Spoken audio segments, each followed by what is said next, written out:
Okay, hello. So I've been trying to upload this forever. So this is going to be a chat about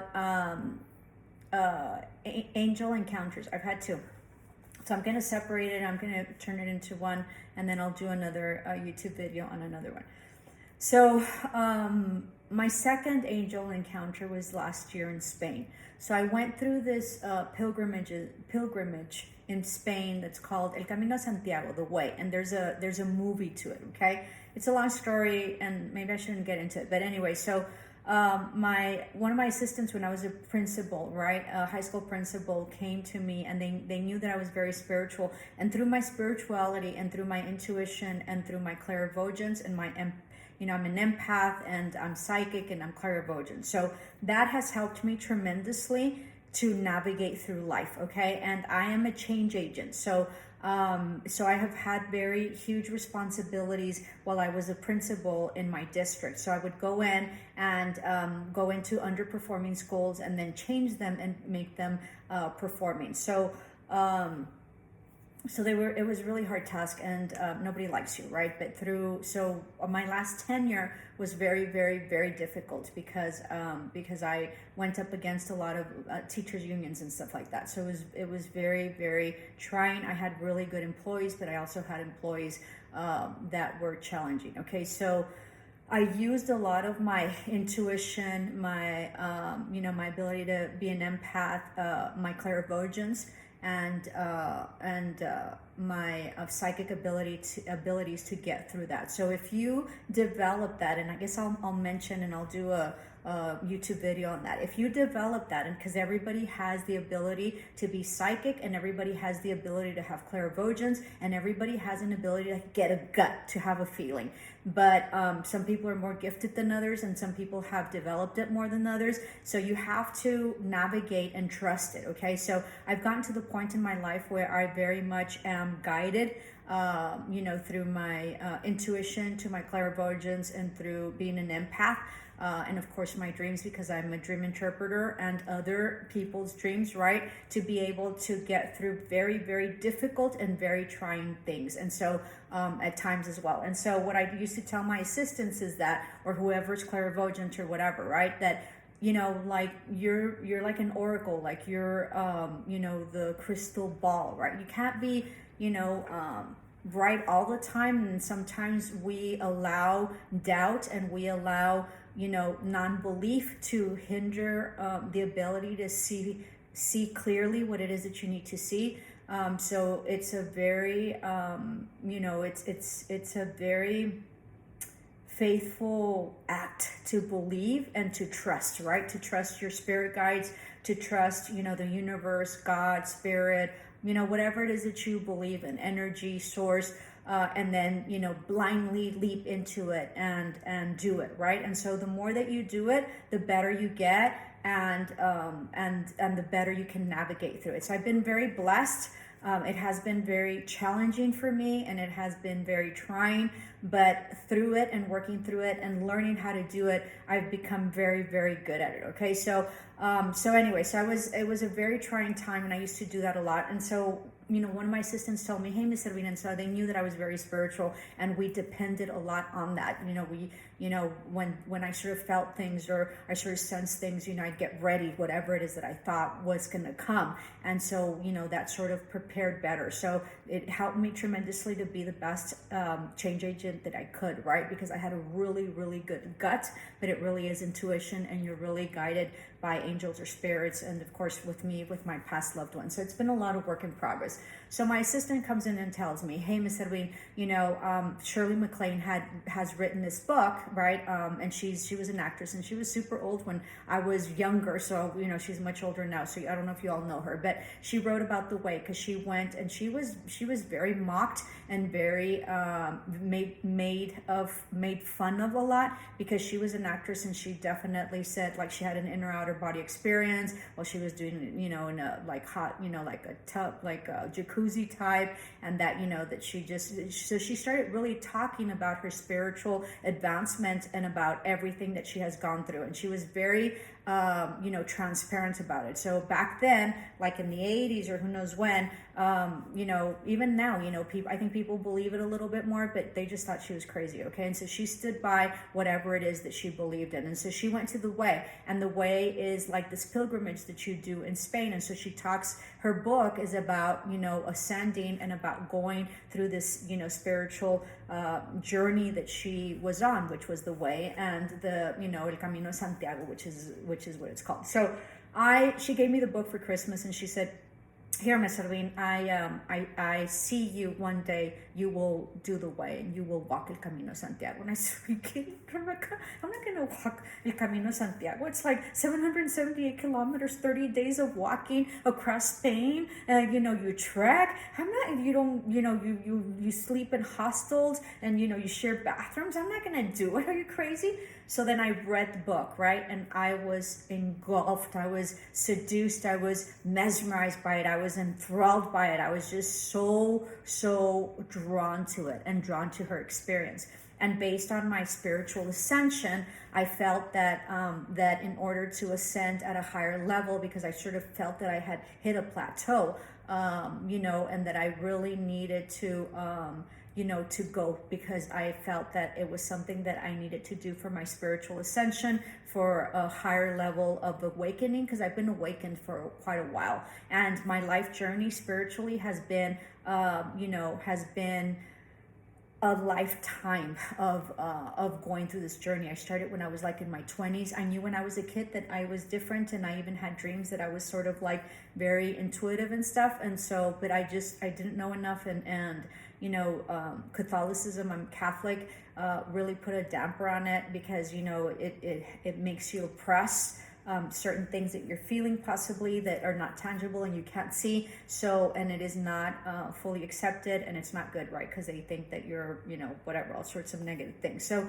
it has been very difficult for me to come, very blatantly, like put in channel, right, to say this is what I do and this is what I am, right? And and be okay with that, because I also have, very conservative other careers. I'm actually a teacher. I was in the education, career, still am. And then, of course, I'm a real estate commercial broker. So, but it is what it is. So I was very, very drawn by it. So I had plans, and the more I thought about it, the more I wanted to go, and this and that. So last year it presented itself, and we have this thing in Spanish that it's called una manda. So a manda is like a pilgrimage, or like a promise that you do to God for something that you ask. And my brother was very, very ill at the time. He passed away a month later when I came back. So he sort of like hung on, I think. And while I was there, he was the only one in my siblings that saw the movie and the way, and it talks about his journey through the way and all the adventures and all the inner work that you do, because it's a lot of inner work, right? And it sort of parallels to, that's why God would go to, 40 days, and I think there's 40 days in the desert or whatever. So after you like go through this thing, there's a lot of reflection, there's a lot of things and epiphanies that you get, and aha moments and illumination that you get from the divine, about your life, about, what you've done, where you're going, what you believe, what everything. And then you have all these experiences along the way. So it really is about a deepening of the soul, and a deepening of your life, and an awakening of your spirituality. So last year it presented itself. My family was going to initially go with me, and then they ended up not being able to go. And so there is tours, I guess, or whatever, but I didn't know enough. And I had a couple of friends that had already gone to El Camino for about 5 times, and they said, you'll be fine or whatever. I was a little worried.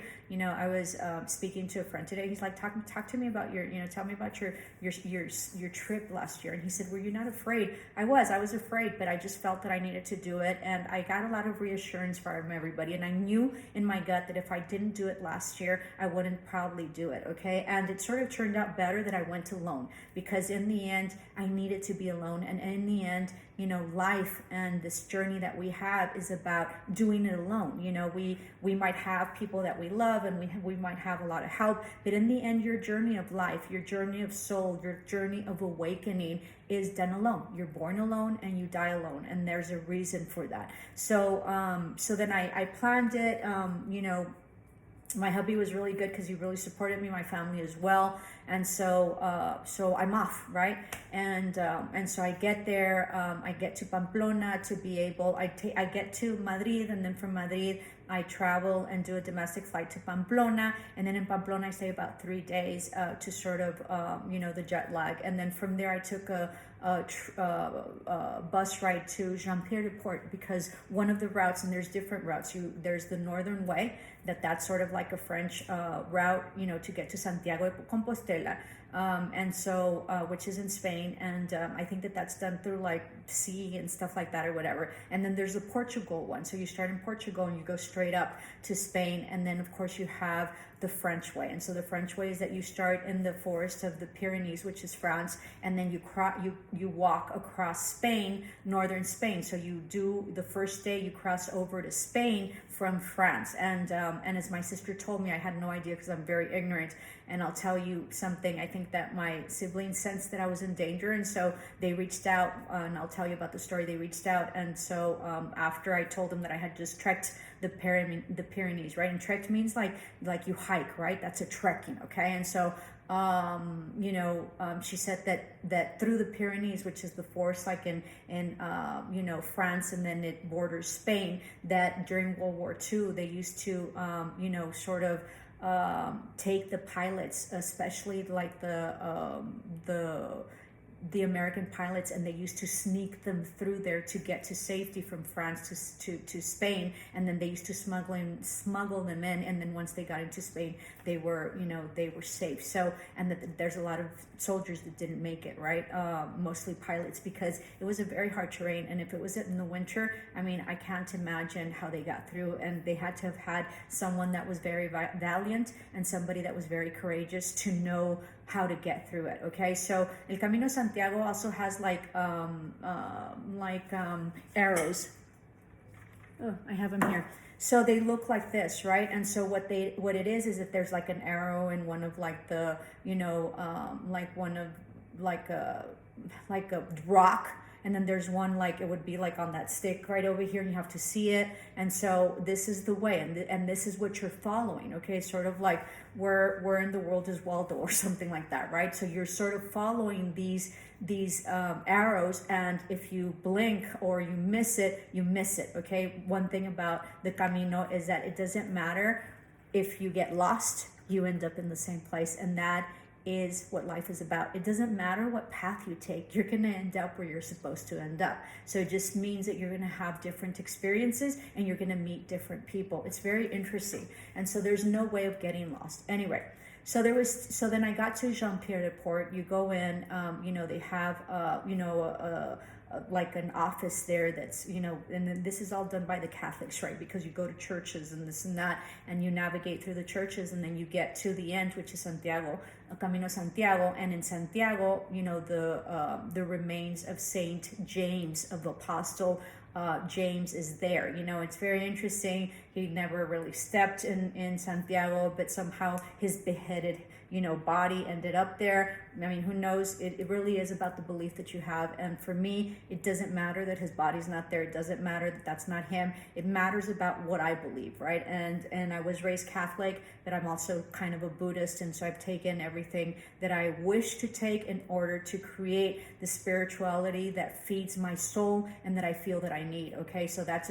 dropping some preconceived notions and maybe adjusting and and embracing and taking on maybe other beliefs from other religions and spirituality specifically. Okay, so they have a beautiful, once you get to the to the cathedral, which is, you don't have mass there, you do, because they're renovating it. The casket is fully silver and all sorts of stuff, so very blessed and sacred space. Now, I've used to doing pilgrimages, so for this was like from another level, right?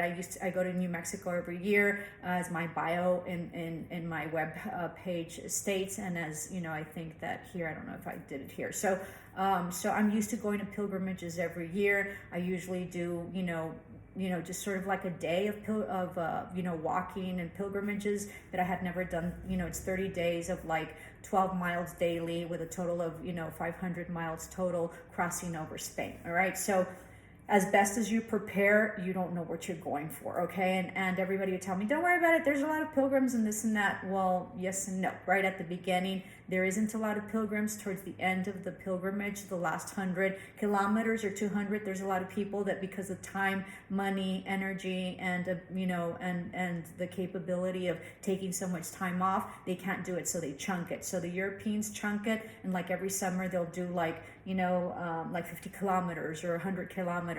Or there's people that just do the last 200 kilometers to get to that, and then they give you like this whole I should have been in my living room, because I have all my certificates there. So it's sort of like the certificates, and you get this thing, and they have to stamp it in order for you to get your certificate that you walked El Camino Santiago. So anyway, so decided to go. Right, my family wasn't able to go. My husband was very generous, and he supported the trip completely. So very grateful for that. Everything sort of aligned.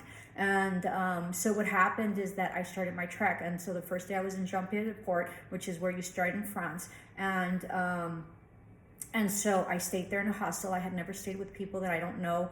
I've always traveled with my family. So I didn't get to sleep till really, really late, because I was very uncomfortable sharing a bedroom with other 4 people. And it's, of course it's mixed, right? And I didn't realize how spoiled I am as an American until I went to Europe. Even though I've traveled in other countries, I had never really traveled in Europe. I went to France one year, but just very different. So anyway, so the gentleman who was a Basque in Jean-Pied-de-Port, he told me, tomorrow is going to be the longest day. Make sure that you eat breakfast or whatever. I said, I don't think I'm going to eat breakfast or whatever. And he's like, which way are you going to go? Because when you start the Camino, you can either go the Napoleon way, which is what everybody takes, or you take the other way, which is called like the regular, like the traditional, or like they call it something like rustic route or something like that. The rustic route was about 3 or 6 kilometers less than the Napoleon. So I didn't want to do the Napoleon because it was just too long. And so I took the rustic route. And the gentleman told me, you're not taking the rustic route, you're going to take the Napoleon. And so I was with the gentleman. We embarked on the same day from Washington, D.C. And he was really, really young. And so we were there, and he's like, I'm taking this way. And I said, okay, I'm taking this way, because I used to go check out the route before, on the day before, so that way I would know and I wouldn't spend any time trying to find it. And also, I used to leave really early in the morning, so I had like a lamp, because it was still dark, because when I went, there was a heat wave in Spain and Europe, and there was temperatures of about 105 and 110 that they were reaching, okay?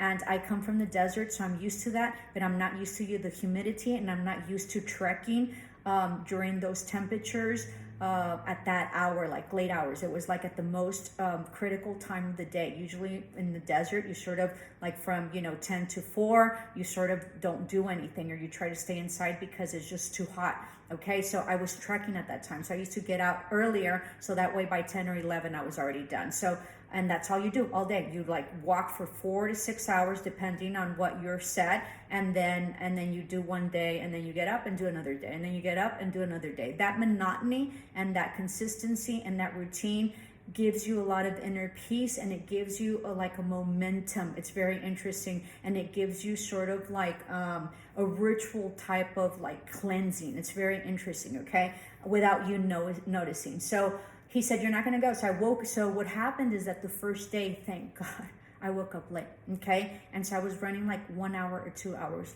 later, and that saved my life, okay? There's a Chinese proverb that says, every delay is a blessing. So I didn't go to sleep. I didn't go to sleep till like 4 o'clock at night. I was like really antsy to start my pilgrimage. I didn't know what I was going through. I was very uncomfortable. There was a young lady in our area or whatever, our bunk beds, and she was really sick with diarrhea and stuff like that. I didn't want to get sick with diarrhea because then it just delays you.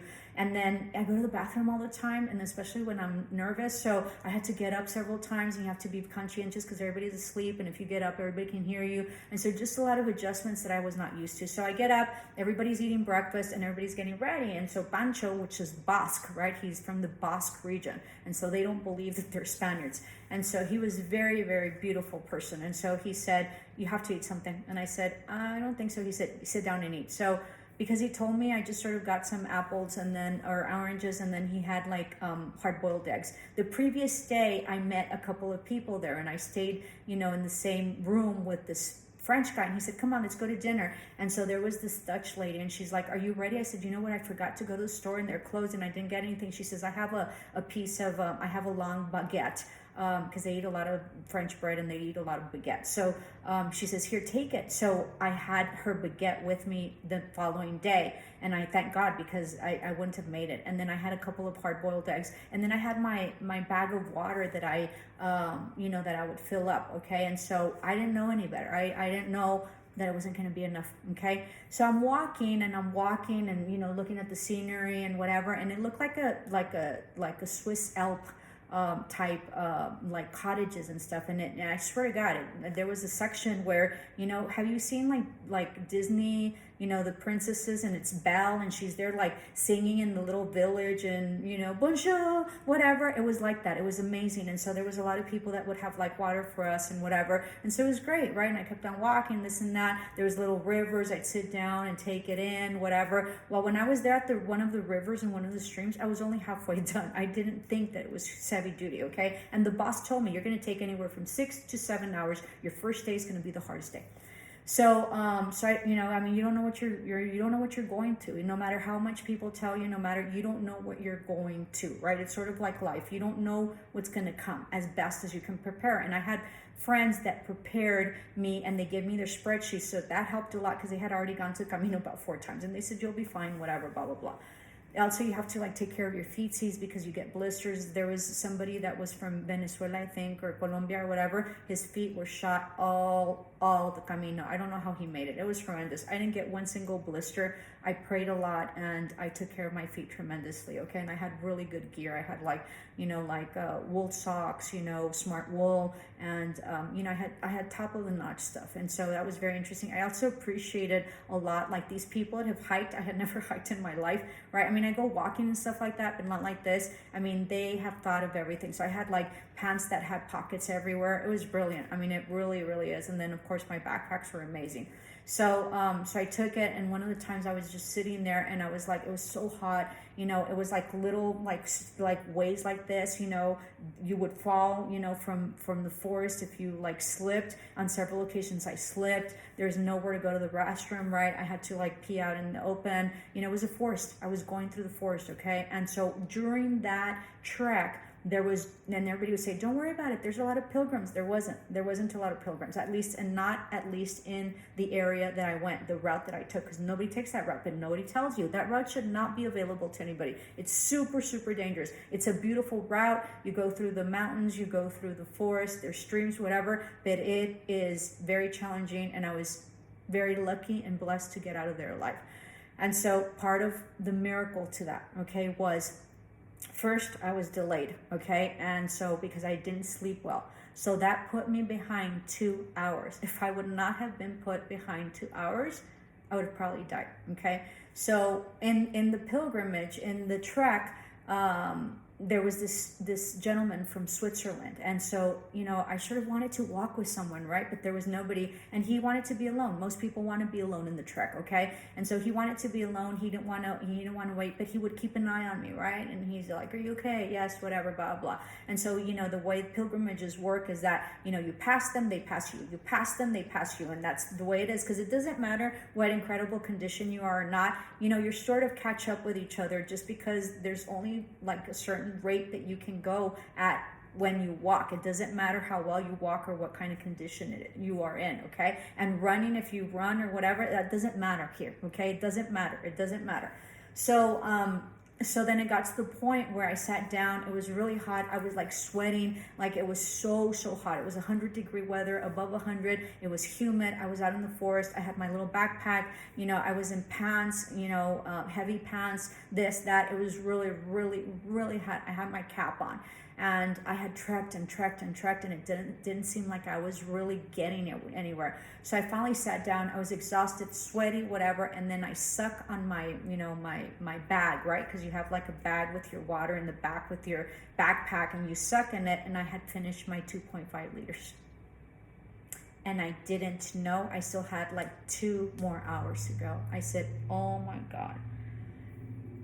Let me tell you why, oh my God. I have a huge problem of getting dehydrated. Huge, okay? I had just been in the hospital a year before. I easily get dehydrated. I don't know. I have this thing that it has to do with energy, and then so whenever I do like channeling and whenever I'm doing these ascensions, then it has to do a lot with, really taking on these energies. Like I have my water here because I just get really, really thirsty. Excuse me. So I ran out of water. And I was just devastated. I was like, oh my God, I felt so bad.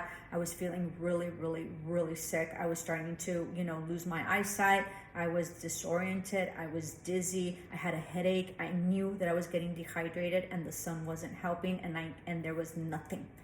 And so I'm sitting there and he said, what's wrong? I said, I ran out of water. And he was the only guy there, right? And so he came up because I had lost him. And he said, here, I have some water. Well, he had 2 liters, 2 bottles and 2-liter bottles. And so I took some of it and I put some of it in my bag. Well, I took all his water. I thought he had an extra bottle and he didn't. And I said, oh my God, is this it? And he knew English, thank God. Everybody sort of either knows English or knows Spanish, but mostly English, okay? And so he said, just take it. I said, no, here, well, let me give you back. He's like, no. So I took a little bit of his water that he had, but I took a lot of what he had, okay? And so then I sort of sucked on it and I said, I don't know what I'm going to do. I mean, when he gave me that water, if he wouldn't have given me the water, I would have I would have died, okay? So he was there, and because I was 2 hours late, there's no way that I would have made it out of there if I wouldn't have gone at the time that I went, okay? And so then what happened was that, because there was nobody, it was just him and I, nobody for hours and hours and kilometers. That day I think is 31 or 35 kilometers. It's like you're talking about 15 or 17 or 20 miles, who knows, I don't know. So then I'm just like, I'm going, I have some water, I don't have enough. I'm really feeling very, very, very sick, very ill. I can't get it together. I can't see straight. I'm sweating. I'm super hot. I'm dizzy. I'm disoriented. I said, oh God, because I know what that means, right? I know that I'm getting dehydrated.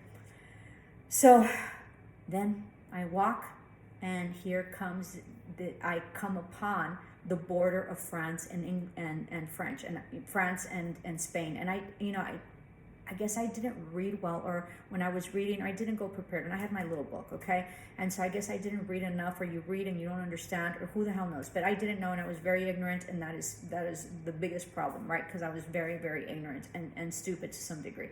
Because everybody told me, I believe that you get warnings, and if the third time you don't get the warning, something's going to happen. I got warnings not to go down that route, but I went down that route, okay? But in the end, I was destined to go down that route because...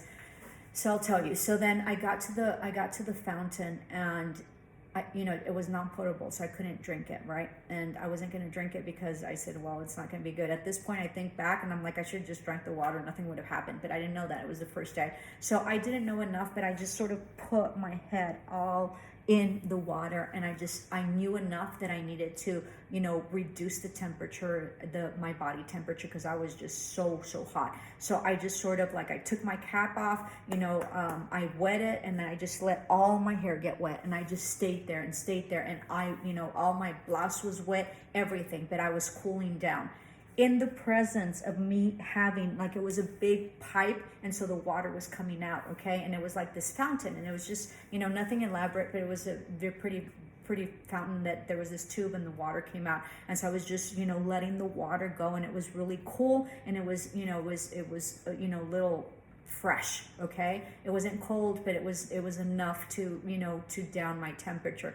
And so as I was with my head down, I felt, about maybe, 3 yards to my right in the back, I felt this omnipresence. How when they, paint and when they draw angels, they're just huge, that they take up all their room, and their wings are just enormous, right? And they're sort of like floating. I don't know if you all watch, read the comics. And so I think that Rose is Rose. And so there's a little boy there, it's a couple and they have a little boy and it's about stuff about their life. And so he's always dreaming of like his angels, right? He always has these amazing guardian angels and they draw the angels just super, super, supernatural, right? So I felt this divine presence that was all light, and I could feel like these wings and this beautiful angel just there very patiently waiting in the back.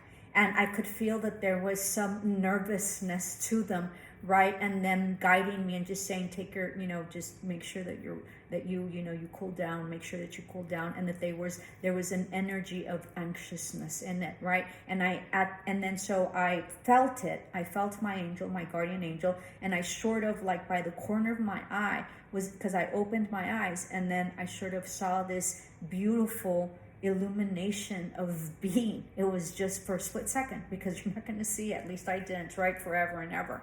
And so at that moment when I felt the presence, I knew that I was going to be okay. I just knew it. I just knew it. I was divinely protected, and I understood what I needed to do, and I understood that they wanted me, my angel, my guardian angel, wanted me to stay there until I reduced my body temperature and until I cooled down.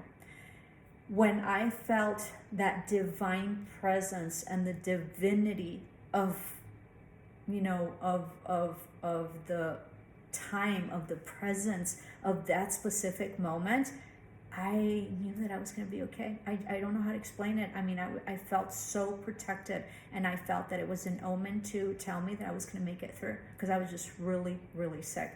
So after that, I said, I'm good. I know that I'm good. I'm going to make it. I'm going to make it. I'm going to make it, because I really thought I was going to die. I mean, I really, really, really thought I was going to die. I was really, really sick. And so then I proceeded, and about 20 minutes or 45 minutes later, there was this beautiful stream. And I said, the hell with it. I'm going to just fill up my bag. And if I get sick with bichos, whatever, parasites or whatever, it is what it is, because I'm not going to make it. And I don't know how much time I have. So then I came out of the Pyrenees, right? It was all forest. I kept yelling at the guy, hey, this and that. Nothing. And I said, shall I wait for him? Did I run out of water? Whatever, blah, blah, blah. And I said, you just need to keep on going. So I kept on going. I felt really, really bad, but I kept on going, right? There was a slab. It was the trek at one point was like a 90-degree like mountain. And you can tell that whoever does the Camino and whoever oversees it, they put a huge slab of cement because there's no way the pilgrims can get up it. And so after I sort of like got out, I looked back and the whole forest was it was an incredible view. It was like this enormity of forest. I had trekked it all. I cried. I couldn't believe it, and I made it out alive. I couldn't believe it, and I was divinely guided, and I was divinely protected by my spirit, by my guardian angel that looks exactly the way they describe him. Huge like this, with beautiful like wings that are going like this, right? And he was like sort of floating. I say he because I don't know, I sort of sensed it was a he, not specific gender. I just sort of sensed that. And so then I think that my siblings, and I'm very close to my siblings, and I have a lot of siblings. We used to be, my brother, passed away after a month that I got back from the trek. And so one of them texted me. He's like, hey, what's up? How's it going? I had just passed the Pyrenees. I had just broken outside, and then I looked back and I was like, and I took a picture and a video, and I said, I just did the Pyrenees. I almost died. And they're like, what? So I think they sensed it. And then my chat was like, well, where's your group? And I'm like, there's no group. And they're like, well, what happened to where's the family? I said, they couldn't come. I told you guys you couldn't come. And they're like, you went alone? And I said, yes. Oh my God, how could you have gone alone? And so after that, and so that's when my sister told me about, the soldiers that they, some of them didn't make it. I can see it's very easy to get lost. I mean, now that I look back, I don't know how I didn't get lost. And if you get lost, you get lost. You get lost. You can't come out. There's a bunch of, trees in the forest, and you don't know where you're going. I mean, I was very divinely guided, and I was very divinely protected, and I got saved for all sorts of reasons. I got saved because I saw a pilgrim, because I was late, because that girl gave me food to be able to get through it, because the Swiss guy gave me the water, because eventually I made it there, and I knew enough, just instinctively and divinely guided, to be able to, lower my temperature. After that, my sister says, you have to do it like the campesinos, people that work out in the fields here, they always wear like long sleeve, and then they have their scarves, and they wet the scarves and then put them on there. So I started doing that, and I started getting all sorts of skills, because you don't know that you have them. But and then I got to the place that I got there. That wasn't the place I was going to be. I still needed to walk like 5 more kilometers. I couldn't for the life of me. And so one of the ladies, when I got to the hotel, the only hotel that was there, they were kind enough to get one of the housekeepers to drive me, 5 miles away to the town that I was supposed to be in there. So lots and lots of help that I received, and lots of divinity guidance, in terms of getting me through that. And everybody said, oh, it was great, because everybody would talk about the Napoleon route, and they said it was a piece of cake, that this and that or whatever. And I didn't experience that until I met another person that experienced that. And she said, I almost died. I said, I did too. I thought I was exaggerating. She's like, I almost died. And then that gentleman that, at the beginning, he goes through the Napoleon, and I went through the other one. I met him later on, and I finished my trek. I finished my pilgrimage with him, which was very neat to close it out with him. And I caused him a lot of trouble, all my group, but I'll tell you guys about that later. I felt really bad. But he told me, I said, I think I exaggerated. I can't remember what his name is. And then he said, you didn't. Anybody that I've talked to about going through the Rustic route, he said, they all said that they were going to die. So when I came back, and it was very hard, and I'll talk about the Camino. If you guys are interested, please comment below, because I don't know what you're interested or not. And I'm kind of discouraged. I'm thinking I'm going to, really shut down the YouTube video, because I don't, the channel, because I haven't gotten the views that I need. And so, but I'm divinely guided to stay on here. So please be generous, and, subscribe, and share, and like, at least for now, because I really need the help and the encouragement. So anyway, I lost my train of thought. So what happened was that they, so I came back, because it was a lot to digest, and I have a spiritual leader that's a nun.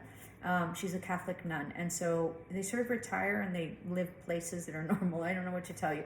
So she has an amazing gift. And so she is part of my guide and part of my mentors. And so I went, and I told her what I told her. And so I hadn't realized it, but that sort of, really breaking down and almost dying, and then fully, wetting my whole head, I baptized myself, in the process. And with the new baptism, and I don't want to sound all Christian or whatever, but it was very symbolic, okay? With that baptism, it set me to, to my path and my journey of a new life, because it definitely propelled me into a higher ascension. It's taken time, like it's been a year, and I'm barely maybe feeling the effects and the results of it, but it definitely propelled me. So I baptized myself to this new ascension and this new life. It was very, very, very powerful. It was beautiful, and apparently I was open to it, and that's exactly what I went for. I didn't think that I was going to die, and I complained so much until my daughter about, and I didn't tell anybody. I sort of said it on YouTube first, and my family didn't know, and a couple of days later I'm like, I almost died, and they're like, and they, and so I said, yeah, I struggled a little. I didn't tell them I almost died. And then I think I would complain, and my daughter finally told me, Mommy, you can't come back. You've really planned for this. Just finish it off. So very, very hard, but that was my experience with the angel. And after that, after you have an experience with an angel, there's no doubt in your mind, in your soul, or your life that you are divinely guided, or that you are divinely protected, and that you are taken care of. I mean, what more than, that saying where it says, God has your back? I mean, it is truly, truly, truly, truly the truth. Namaste. Love and light.